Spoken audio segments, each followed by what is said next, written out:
Сайн мэцхан өрхмөд үзэгчтэй манай Бэлэг Нуус Тавчаа подкастын маань ээлж дугаар үзэж та бүхэндээ хүрэхэд бэлэн боллоо. За бид энэ удаагийн дугаараараа Монголын түүхийг үргэлжлүүлэн та бүхэндээ хүргэж байгаа.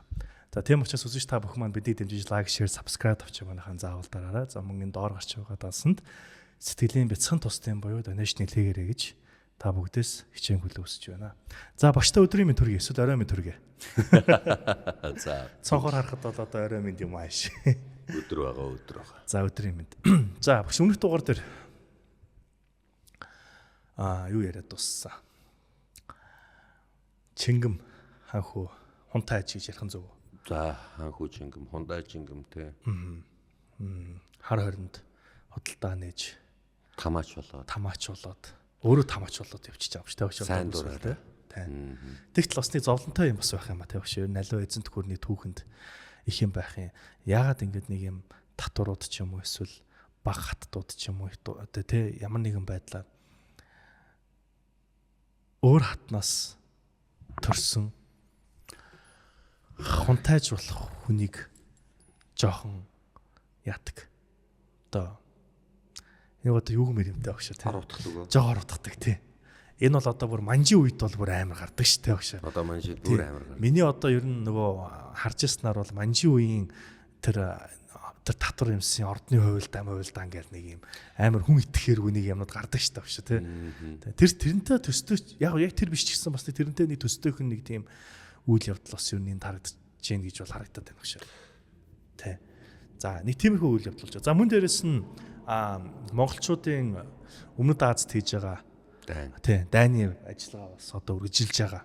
Нэг ийм үйл явдал олон газар зэрэг болж байна. За одоо нөгөө манай түүх нэг зовлонтой нь юу вэ гэхээр хуучин нөгөө их хаадын үеийн түүх чинь нөгөө хааныг тойрсон үйл явдлуудыг ингээд их ярьдаг байлаа шүү дээ багш тий. Ялангуяа нөгөө Чингис хааны багнаас залуунаас Идэрнаас гэдээ ярьдаг байсан. Одоо нөгөө хааныг тойрох биш нөгөө эзэнт гүрнийг тойрсон үйл явдлууд яриад байгаа учраас олон газрын үйл явдал нь бас үзэгчдэд бас жоохон толгой ирэхээр байдал үүсгэж магадгүй учраас тий нэг тийм байна. За мөн дээрэс нь бас яг манай зарим үзэгчтэй нэг хэлж байгаа нэг жоохон шүүмжлөвчтэй зүйл нь юу вэ гэхээр заавал ингээд нөгөө одоо хийж байгаа подкастыг сонсохын тулд өмнө хийсэн байсан дугааруудыг бас үзэж эхлэх жоохон лайтай байна гэсэн юм утсан байгаа. Гэхдээ яг бидний нөгөө нэг шинээр хэрвээ орж ирсэн үзэгч байх юм бол энэ дугаарны маань өмнөх дугаарууд бол Занга ТV дээр бол байгаа. Занга ТV дээр бол бүр нэгээс эхэлсэн байгаа. Нийтдээ бол нэг тэнд бол нэг 130-аад 115 дугаар, Монголын түүхийн 115 дугаар. Тийм дугаар. Бэлгүүн Нуус Тавчаа дээр чинь үргэлжлээд одоо 115-аас хойш үргэлжлээд ярьсан шүү дээ. Энэ дээр бол одоо манай энэ YouTube болыг тэрнийг бас одоо үргэлжлүүлээд өөрсдийнхөө шин түүхүүдээр бас тий баяжуулаад ингэж явж байгаа юм онцлогтой байгаа. За тэгэхээр тэндээс бас та бүгд маань үзээрэй гэж уриалж байна. За өмнөх дугаар дээр бол нэг тиймэрхүү юм ярьсан багш. За энэ дугаар дээр ер нь юу болох вэ? Яг юу одоо яг цаашаа яах гэж байна? За ер нь чампаачууд бол ер нь бас мэдээж хэрэг одоо эзлэгдээд гэх юм уу да. Одоо ажуу жанжинд цохигдоод гихмээр л үзухтаагаад за тэгжэл Анамын хаан Нантон гэд хүн бас одоо дундад Анам руу одоо Юанусын цэргүүд ороод ирж байгаа болохоор одоо дундад Анам алдагдж байгаа болохоор зөв өмнө зүрхөө ол зүхтааж байгаа юм. За ингэхдээ одоо Нантоны зорилго бол ерөөсөө Юанусын эсрэг эх орноо чөлөөрхийн төлөө эцсийн хүртэл зүтгэе гэж одоо хин Нантон хаан одоо тийм шийдвэр гаргасан. Ер нь 1284 оны 12 дугаар сард ер нь бол монголчууд бол ингээд ороод ирсэн үнэн. Одоо Анам руу. Одоо ингээ 1285 онд ингээд яаж жил гаруй байлдаад эхлэхэд дундад Анам хүртэл эзлээд авлаа. Нөгөө Ажуу жанжин чинь Чампа руу ингээ ороод ирлээ. За одоо Нантоны зэрлэг бүх харваачтай бүгднгийн ширэнгэд нуух. Юан улсын энэ цэргүүдийг бол бүгд одоо харваад өөрсдөө баригдахгүй байх гэсэн нэг тийм даалгавар одоо тийм арга сэтэж байгаа. Ямар сонь даалгавар тий багш. Харваад тэгээ баригдахгүй байх нэхэр. Тэр одоо ингээд нууцаар ширэг дотроос харвчаа тэгээ дараад нь очихоор зэрэг баригдаад. Байраа солиол тэгэл. Одоогоор ярих юм бол одоо снайперуудад тавих гэдэг юм шиг л байна л да. Орчин үеэр ярих юм бол мэрэгэн буудагч нараа тавих гэдэг. За Анамын харвачд бол маш сайн харвдаг. Бас мундаг харвачтай. За Нантун хаан бол одоо ингээд харваачдын тулдаан хийнгээд одоо ингээд зүтгэж байгаа юм. За энэхүү одоо ингээд тогоон жанжин чин дундад ан намыг одоо алдахгүй тулд урагшаага бэхжээд яг цаашаа орох гэхээр зэрэг маш тийм юу болж эхэлж байгаа. Намаг ихтэй болцсон. Битүү намаг. Нов ногоон ус дээр нь ингээд зүлэг ургацсан. Ингээд одоо юу хөвж ийн гэх юм уу да зүгээр ингээд зүлэг цэцэг ургацсан. Ямар гоё цэцэг вэ гэ түүйгээд гэдэг ч юм уу зүгээр тийшээ явчих хэр зэрэг цөмөрчдөг ч юм уу. Зүгээр ингээд хөвгч одоо зөөлөн өвснүүдтэй ч гэх юм уу да. Нэг ногоон усан дээр хөвгч зөөлөн юм юу тэгэл хажуугаар зөвхөн салчид завчид л явна. Вьетнамын газар зүүн онцлог нь бас ийм юм. Бөгчм цаг агаартай. Ширэнгтэй. Намагтай. За тэгэхэр чин зэрэг бас одоо яа харахгүй Юан улсын зэргүүдийн бол хүндрэл учруулна. Ажуу жанжин чампа дээр төвлөрөн дундад ан нам тонкиныг мэдлэлд оруулснаар малакийг өөрөө мэдлэлтэй оруулах энэ. За нэгд малакийн хоолой одоо ингэж яаж юм? Юан улсын харьяанд хурж ирж байна гэсэн үг. Малакийн хоолой. За Насир жанжин бол одоо Паганаас урагшлах бүх үйл ажиллагаагаа биерэмд одоо Мянмар дээр бол одоо зохион байгуулад байж байгаа.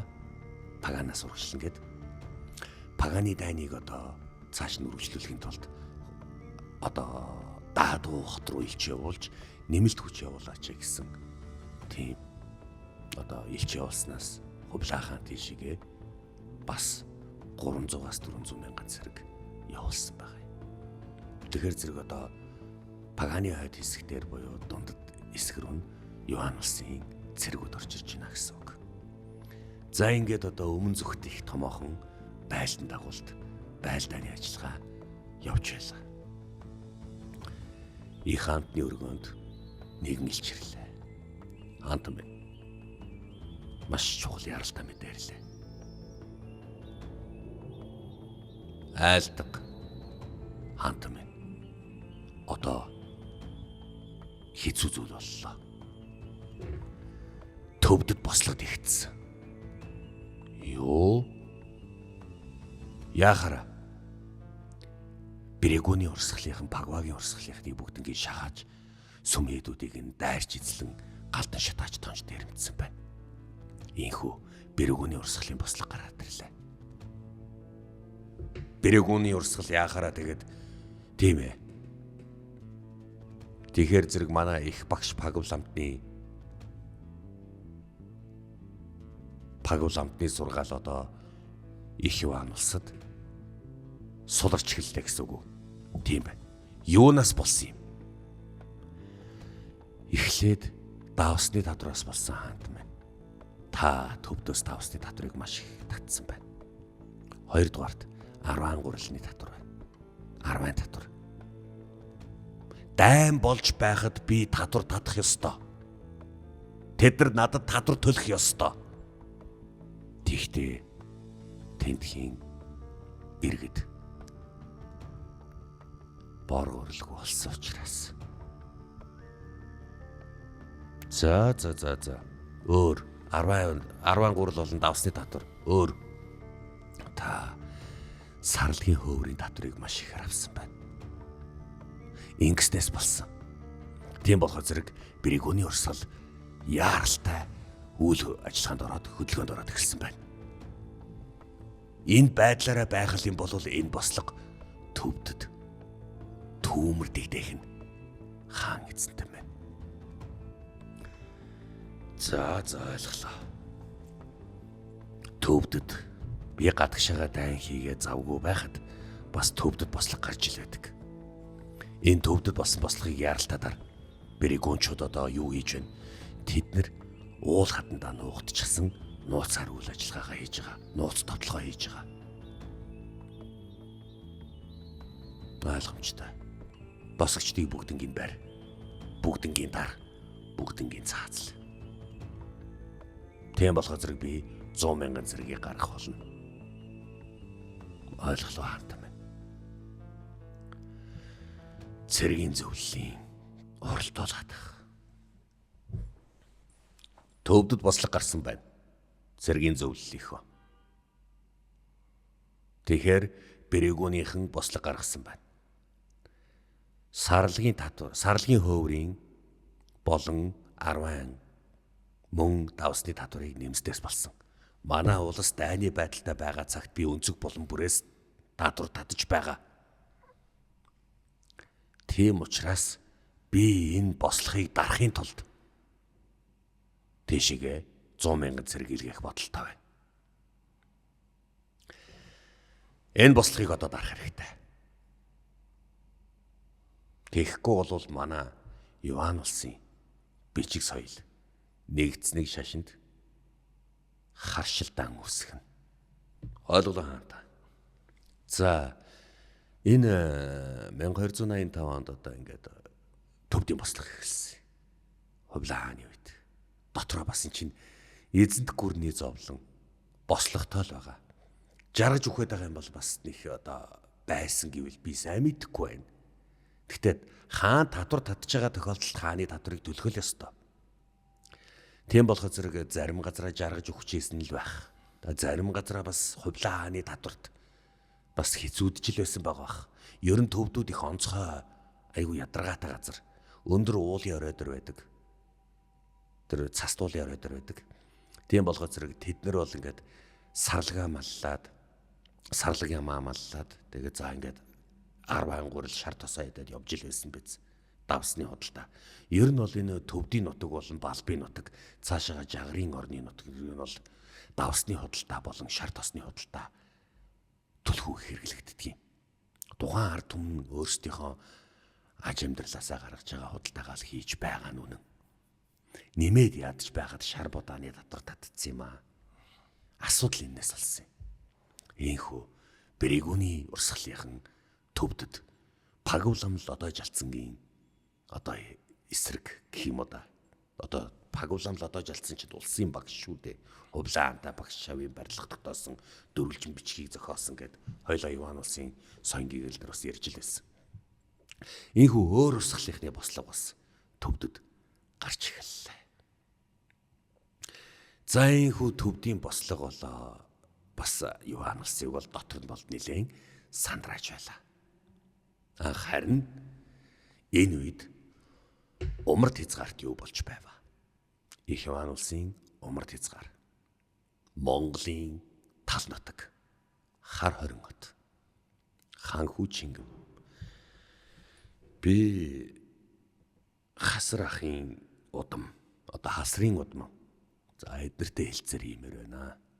Тэр газар нутаг дээр ночмоор байна. Та дураараа болноо. Гэхдээ Монголын тал нутгийн цаг агаар таныг бас их зовхон шүү дээ. Тэр хамаагүй. Би ч Монгол хүн юм байгаа үсттэй. Энхүү Чингэн одоогийн Хинти хаваар очсон. Их эзэн Чингис хаан анх 1189 онд хар зүрхний хөхнөрт их хаанд өргөмжлөгдөлтөө Хинтигийн авраг гэдэг газрыг нийслэлээ болгож ирсэн юм. Тэгэхээр тэр авраг хаваар одоо очиж ийн гэсэн үг. Ингээд бэлгүүтэй болон хасрын мөн Тэмүүгэгийн хачууны талынхантай очиж уулзалтсан байна. За эдгээр ноёдууд бол бүгдээрээ л зовлон нь юу байсан бол та одоо худалдаа байсан. Энэ худалдааг нь харин Чингэн нээгээд өгчихсөн учраас одоо юу болж байна? Өөрсдөнд нь хамгийн дөхөмтэй болсон гэсэн үг. Тийм учраас Чингэмд бүгдээрээ талархаж эхэлсэн гэсэн үг. Бид нар таныг бол дэмжнэ. Их Иван улсын ирээдүйд ийм хаан гарах гэж байгаа болвол манай монголчууд бол зовлонгүй юм байна гэж бид нар бодож байна. Тийм учраас би таныг бол дэмжих болно. Хэдийгээр та насаар залууч гэсэн таныг бол дэмжье. За ингээд одоо алтан ургийнхан гэж яриад байгаа хүмүүс чинь Чингмийг дэмжиж эхэлнэ гэсэн тийм болж эхэлсэн байна. За хавд газрын Автасрын хүү Эсвүнгэ Баатар. Эсвүнгэ Баатрын хүү Ширидар Баатар. Ширидари гэж байгаа. Ширидари Баатар. Шууд Чингэмтэй бол дайсагналцахгүй гэдгээ хэлсэн. Билгүүтэйгийн удмын Шүнхэр Баатар. Одоо Шүнхэр дайчин ч үлээ. За Шүнхэр дайчин гэж гаргаж ирсэн. Шүнхэр дайчин ч гэдэм үү. За тэгээд Абиша Баатар. За тэгээд энэ Тэмүүгэгийн талынхны Хадар Баатар. Хадар. За Хадар бол их мундаг Баатар. Гих мэтэр одоо ингээд бүр хөлөгний талынхан хүртэл хурж ирж одоо Чингэмтэй аль биесээр одоо ингээд уулзалтан дэмжнэ гэдгийг илэрхийлсэн байна. За ингээд Чингэм одоо ингээд одоо хойд зүгийн төрлөх Монгол нутагт асуудал үүсч байхад Чингэм энийг очиж зохицуулж гисэн. Дээрээс нь бас Алтан уургийнхны хүндэтгэлийг хүлээгээд авсан. Алтан уургийнхны хүндэтгэлийг ингээд хүлээж авсан байна. Хэрвээ танд ямар нэгэн эрсдэл тохиолдвол бид нар таны талд байх болно. Чингэм эзэнтэй. Тийм учраас чиний эцэг одоо биднийг тоохгүй байсан. Харин чи биднийг тоолоо. Та бол их Иван улсын угсаа заламжлагч хаан хүү. Тийм учраас та биднийг худалдаа арилж байгаагаар хизээж одоо гачигдуулахгүй байгаа цагт мөн алба татварыг авахгүй болвол бид нар таны тал зүтгэж байлаа. Би та нараас алба авахгүй. Би энэ ч тамаач болсон. Би аавда илчилгээзээ. Та нараас би зөвхөн хөвчөр авах болно. Тал нутгийн амьдралыг би бас мэдж ойлгож байна. Би говьчурч авахгүй. Хөвчөр авнаа. За ингээ хөвчөр авнаа гэж хэлсэн. Энэ юу гэсэн үг лээ? 20 хоньныхаа нэгийг өгөөрэй л гэсэн үг шүү дээ. Тийм биз? За ингээд тал нутагч нь өөрөө цаг агаараас их шалтгаална. Нэг зот болчдөг, нэг гам болчдөг. Мал яасан бэ? Онд орсон уу? За энэ жилч одоо мал онд ороход хэцүү болсон доо гэвэл тэгэл. За хөвчөр авъя ч гэдэм юм уу. Ийм юм болсон. 20-с мал нь 20-с баг тоотой байх юм бол авахгүй гэж яриад байгаа шүү дээ. Талмитээр. За ер нь энийг бол татрын дугаар дээр ярьсан болохоор цааш нь сунжруулаад явах. Ямар ч л гэсэн Чингэм тал нутгийн амьдралдаа өөрөө танилцж очсон. Үүний дараа Алтай нуруу руу явсан байна. Алтай нуруунд очсон Ширгэ хаан хүүтэй уулзсан байна. Би таныг хар хоримд байхад ч уулзалцсан. Одоо миний дүү асуутай. Асуутайг наашаа нэг аваад ирвэл болно доо. Би аав дүүнийг хэлье. Асуутайг гуйлн руу явуулсан шүү дээ. Гуйланд цаадах чинь байгаа. Гэхдээ мөнх хааны баг хүү гэдгийг ирэх биш та мэдж байгаа шүү дээ Чингэм хаан хүү. Тийм ээ. Аав яагаад ч юм бэ асуутайг цолсон. Гуйлн руу цолсон. Би энэ талаар бас ярилцъя гэж хэлсэн байна. За ингээд аав руугаа илчилгээн асуутайг суллаад хар хоринд аваад ирээч гэж гуйж илтээ. Гуйлан буюу одоогийн Солонгос руу захираад байжээ гэд мөнх хааны баг хүү асуутайг явуулсан байна. Чингэм надад асуутайг аваад ирээч гэж хэлсэн байна. Асуутай олон жилийн өмнө хариг бүхтөө нийлэн миний эсрэг тололдож байсан. Мөнх ах юм нь баг хүү. Балтэр Баатар өрн даш Ширгэ асуутай нар хариг бүхэд зүтхэн миний эсрэг тололдож байсан болохоор би Ширгээг Алтай нуруу руу цөлсөн. Асуутайг гуйлн руу цөлсөн. Ширгэ Чингэмийг очиж ятгсан бололтой. Гэхдээ хаант минь одоо надад ч олон жилийн өмнө болоод өнгөрсөн. Тал нутагт байгаа алтан ургийнхан одоо таны эсрэг хүчрэхгүй болоод байгаа шүү дээ. Ойлгож байна. Асуутайг тэгээд яагаад наашаа хар хорим руу явуулаач гэснийг ойлгохгүй байна. Энэ Чингэм бас нилээн ятгалган давтаад байгаа бололтой. Энэ талаар ер нь би бас өөр бодолтой л байна. Чингмийн энэ саналыг энэ удаа би хүлээж авахгүй. төшмдүүд гарч болно. Тэгээд ч төвдийн бослогыг дарах гэж зөндөө асуудал үүсэж байна. Арай гэж Малакийн хоолойнд бид нар гарцтай болчиход байна. Тийм учраас бид нар одоо яахаа сайн мэдэхгүй байна. Энэ хооронд тал нутагт юу болж байгаа нь надад бас чухал байна. Номхон ахта тусалж байгаа болов. Энэ талаар сайн мэдэхгүй байна.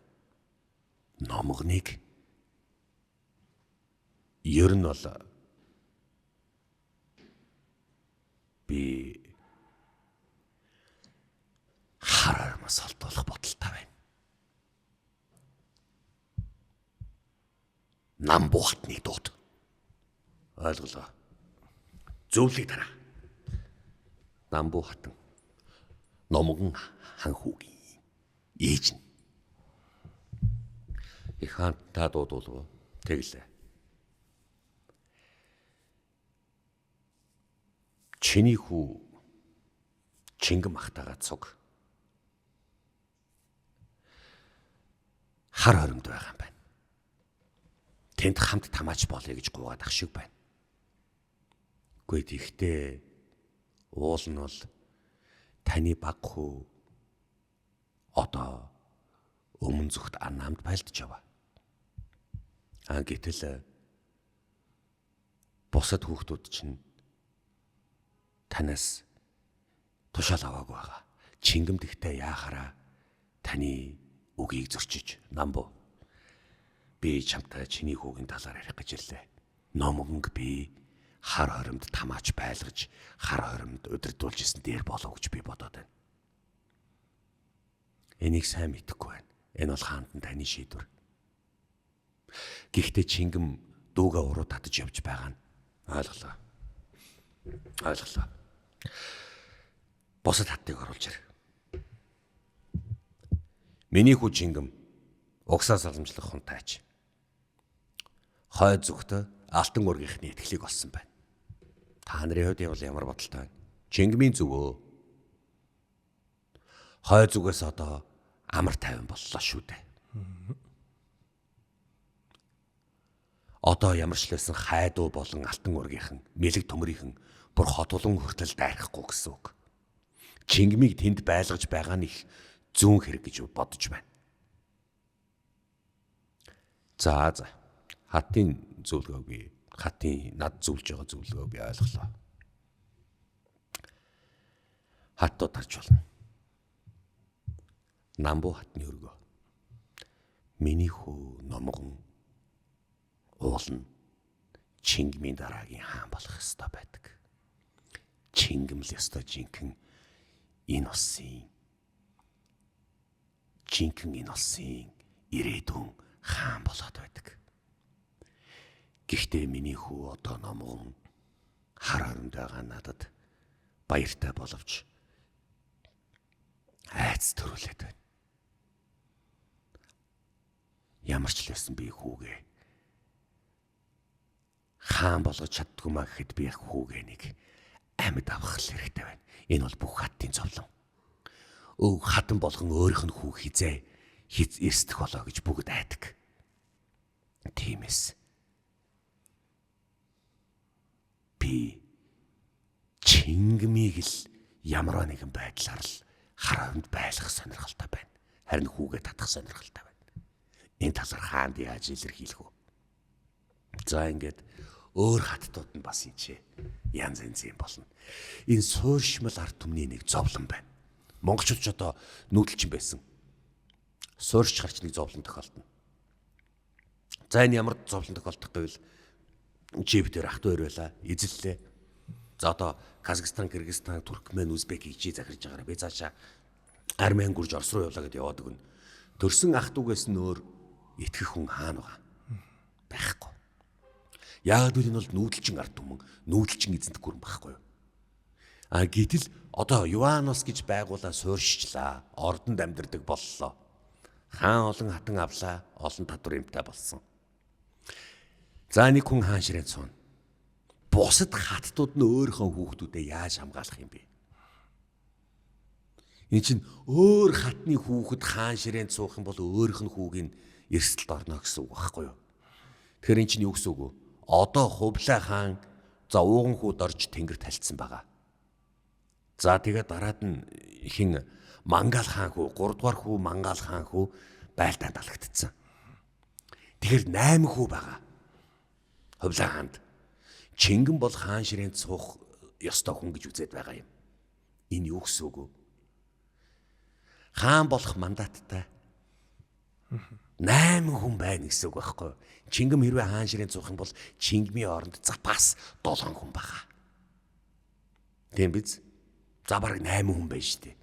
Хувлаа 10 хүүтэй гэж үзэх юм бол ингэхээр яах юм бэ? Хурилдаа баатрийн ээж юу гэж бодох юм? Номонхан хаан хүүгийн ээж, номуугны ээж юу гэж бодох юм? Хуригдаагийн ээж юу гэж бодох вэ? Тийм биз? Тэгээд Аяачи баатрийн ээж юу гэж бодох юм бэ? Аяачи хаан хүүгийн ээж. Хөгчүү хаан хүүгийн ээж юу гэж бодох юм? Энд чинь өөрийнхөө хүн эрсдэлд орох гэдэг байгаа байхгүй. Өөрийнхөө хүүхдээ яаж амьд авч үлдээх юм бэ? Энд чинь хаан болох мандаттай усуд гараад ирсэн. Сууршмал усуудын зовлон одоо эндээ. Сууршмал хаанд төр чинь айгүй хэцүү. Хаан за мэдээж хэрэг ах нь хаан ширээнд суулаа. Дүүнэр нь өөрт нь халтаа. Тэр чинь запас хаад байхгүй. Нухаал орондонд хаан тавьчих ер нь бэлэн биз. За энэ бол яаж юм? Хаан ширээний асуудал маш их хэцүүднэ. Тэгэхээр хатан болгон өөрийнхөө хүүг хамгаалахын тулд яах ёстой? Нөгөө хатны хүүг хаан болохгүй байх ёстой байдаг юм аа. Тийм учраас бусад хаттууд шивгчин аягч нартайгаа нийлэн одоо угсаа заламжлагч хаан хүү Чингмийн эсрэг хуйлдаан цоохосор харахгүй болсон байна. Одоо ийм юм болно. Чингэм уул нэг зүү юм хийсэн. За одоо яаж юм? Чингмийн эсрэг хуйлдаан. Чингмийг яаж унгаах вэ? Чингмийг яаж холдуулах вэ? Ийм бодол гарч ирлээ. Ингээд өөрийнхөө түшмүүдүүдэд дуудаж авчран Чингмийн эсрэг ямар нэгэн байдлаар одоо хаанд мэдээлэл гэж хэлсэн байна. Ер нь өдөр өнгөрөх тусам бас нэг асуудал гарна. Чингэм алтан ургийнхны эсрэг, алтан ургийнхныг өөрийн талд оруулан одоо тийчээ бараг тусдаа захираад үлдэж байгаа юм шиг байна. Чингэм Иванусыг захирах ёстой мó? Эсвэл хар хоримд хаан суух ёстой мó?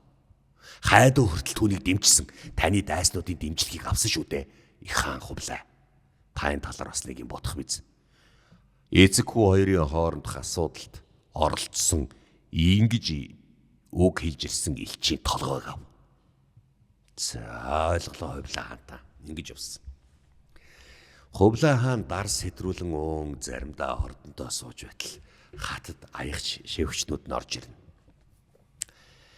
Хаант минь танд бас нэг хэлэхэд таны хүү Чингэм одоо таны төрсөн дүү хариг бөхөөс ялгаагүй боллоо. Тэр нийт хар хорин байтугай умар зүгийн унган уугуул Монголын хаан болох шинжтэй гэж илч хүчирч хэллээ. Надад л ирдэг болохоос ш хаттад бас илч ирдэг хэрэггүй.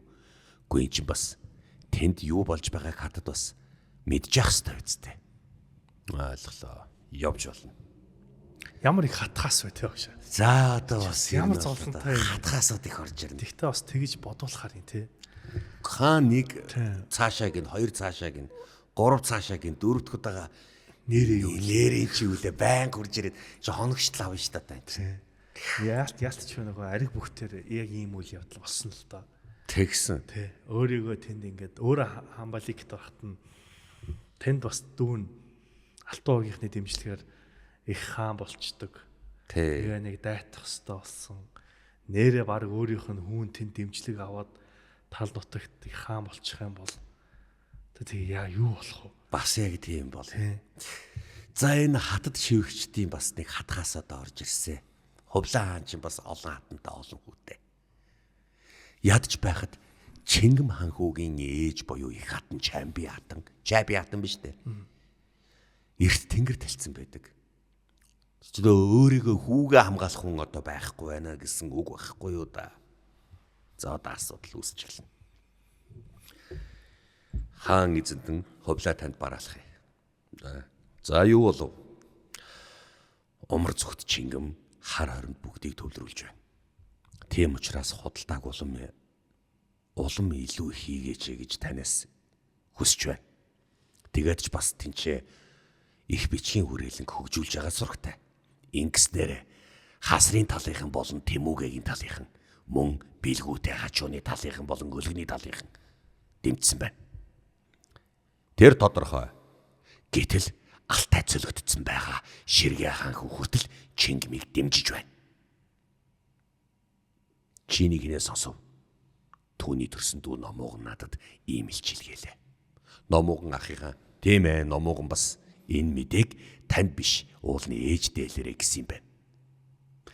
Юу гэнэ? Одооч цагаан хэрми хойно дахиад нэг зовлон эхлэх үедээ Чингэмийг өөрийн биеэр ирж уулз гэх юм болов. Элч бол Чингэмийг наашаа яаралтай даадууд эргэж хэл. Ойлголоо. За, юу болов? Юу болох вэ? Хаантан дэлж лаатантан байна. Тэгсэн чи яав? Итгэхгүй байсан хэрнээ Номууган тэгээд хэлчлээ гэд худлаа хэлсэн чинь хаантан их хэлгэнсэн. Тэгээ Чингэмийг энэ хурж иргэж хэллээ. За. Тэгвэл сайн байна. Зүгээрээ. За. Номууган уулан тэгээгүй юм. Тэр тэгсэн гэд аваачаад хэлчихэж байгаа юм. Номууган чинь өөр хамт байгаа хүн. Ахтайгаа хамт байгаа хүн. За тэгээд дараагийнх нь бас хамтарч өшөө Чингэм ах руугаа явъя гэд байгаа юм. Нөгөө дүүнэр нь одоо Аяачи хаан хөө эднэр чинь. Аяачи хөгчүү хоёр. Хөөе. Ах хойно Номууган ахтай хамт манай хоёр ах хой зүгт улам хүчрэгчж байгаа юм байна. Ингээд унган Монгол нутгийн маань уугуул алт ургийнхнийг нэгтгэж улам инх тайвныг байгуулж байгаа сурагтай. Хойлоо тийш очие. Уурлаа штэ. Хаан аав тэгээ Чингэм ах дураараа яваад өгөхөд ууралсан гэж бодсон уу? Үгүй шүү. Хойлоо ахтар дээр очиё. Тийя. Хойлоо явъя. Гүй хинт жилэхгүй явчих л та. Гүй ээж мэдвэл уурлаа шүү дээ. Өөй. Хаттууд хоорондын асуудал тэндэл юм баг үз. Ахан дүүсийн хайрыг, ахан дүүсийн ив нэгдлийг, ахан дүүсийн зүрх сэтгэлийг хизээ ойлгож ирсэн юм бэ. Хойлоо ирнэ явъя. Цайнхүү хоёр дүү нуруу татагдсан уу яасан? Чингэмийн нэр хүнд даадуу хотод суурайцсан уу яасан? Асуудал хэцүүдж эхэлсэн байна. Одоо ингээд хоёр дүү ингээд хулгайгаар явах гэж байгаа байхгүй. Хар хорим Чингэм тамаачийн өргөө. Илчирлээ өмнө зүгээс орвол. Даадуу хотоос би ирлээ. Ийг хаан хувлаа таныг яралтай ирнэ үү гэж хэлсэн байна. Гэхдээ надад энэ ч хийх ажил их байгаа юмсан. Тэгээд ч би энэ чинь өөрөө тамаач болсон шүү дээ. Хар хоримд намайг тамаач болохыг зөвшөөрсөн юм чинь би яах юм? Надад цаг зав алга байна гэж хаан эцэгт маань хэлээрэ. Хар хоримын асуудал цэгцэрсэн цагт би хар хоримд аав дээр очих болно. Уулныг хэрвээ та очихгүй бол хаан эцэг тань уурлан да. Хаан эцэг хэлгэнэж болно. Тэгтээ намайг зөв юм хийж байгаа юм чинь тэгтлээ хэлгэнэхгүй байх. Явж болно. Хар хоримыг тогтчулах гад байхад. Яагаад нэг л урдаас дуудаад байгааг ойлгохгүй байна. Намайг энэ ч тамаач болохыг зөвшөөрсөн мөртлөө яагаад намайг яаралтай дуудаад байгааг ч ойлгохгүй байна. Ёстой. Анд би чи үгж бодож байна. Би таны шадар. Энэ даадууд таны эсрэг юм болоод байгаа юм биш үсттэй. Та ер нь энэ талаар нь бодсон уу? Би наа талаар ч бодоогүй байна ёстой. Нэг илчийг нууцаараа туршил болгож явал даадууд юу болж байгаа, миний талаар юу болж байгааг мэдээд ир гэж хэл. Би нэг зохицуулчих. Чингэм эзэнтэй. За. Хэцүү юм тий явшаа. За. Цаашаа одоо юу болт юм бол та. За энэ бол ер нь бол нэлээд тийм учраас бас үзэгчд маань цаашдаа бас юу болдгийг мэдхийг хүсэх юм бол лайк, шеэр, subscribe тавьчаа манайхан заавал дараарай. За тэгээ цаашаагаа бол одоо Чингэм ханхугийн хувь тавилаа хаашаа ирэх вэ? Яг зүгээр Google дээр мэдчихэл багтаа гэтээ бас багшаас дуулах гоё шүү дээ. Аа зөв. За үзэгчдээ за тэгээ манай нэвтрүүлгийн цаг бас ингээд дуусчихна. Багштай бас маш их баярлалаа. Монголын төвийг ингээд сайхан үргэж байгаа танд ер нь их баярлалаа. Бас багштай бас их судалгааны амжилт төсөө. Та дараагийн юун дээр багшаа юугаа их сурвалж байгаа багшаа. Надад номнууд нь бүгд байгаа. Ягаад гэх юм бол нөгөө одоо хүмүүс сүүлийн үед бас юм юутай болчиход байна. Сонссон болгондоо бас сэтгэхийн оронд бас жоохон юм их эн чинь зөв зүйлхгүй юу? Бас нэг талаа рационал санаанаасаа юм бол яриаггүй байгаа шүү дээ. Санаанаасаа зохиож яриаггүй. Тэгээ нэг талаа маш их судалгаан дээр тулгуурлан ярьж байгаа. Хиван улсын одоо судалгааны надаа бүр ном нь хүртэл байгаа. Тэгээс магадгүй хүмүүс өөрсдөө дэлгэрүүлж судлахыг хүсэх юм бол таны материалуудыг бас аваад унших нь илүү оновчтой болов гэж бодож байна. Танаас илүү их сурвалж илүү авах хүсэх байх л та. Тэгээ яг нөгөө ирж байгаа чатуудыг хичээсэн харахад бас тийм байна. Харин тийм байна. За ингээд үзэгчтэй манай нэвтрүүлгийн цагийн хүрээд ер нь дуусч байна. Та бүгд бидний дэмжиж лайк, шеэр, subscribe авчих манайхан заавал дараараа мөнгөний доор гарч байгаа данс нь бидний одоо багаан сэтгэлийн тусдын буюу donation хийлгээрэй гэж та бүгдээс хүсэж байна. За ингээд энэ удаагийн нэвтрүүлгийг энэ хүрээд завсарлаад дараагийн дугаараар уулзлаа. Баяртай.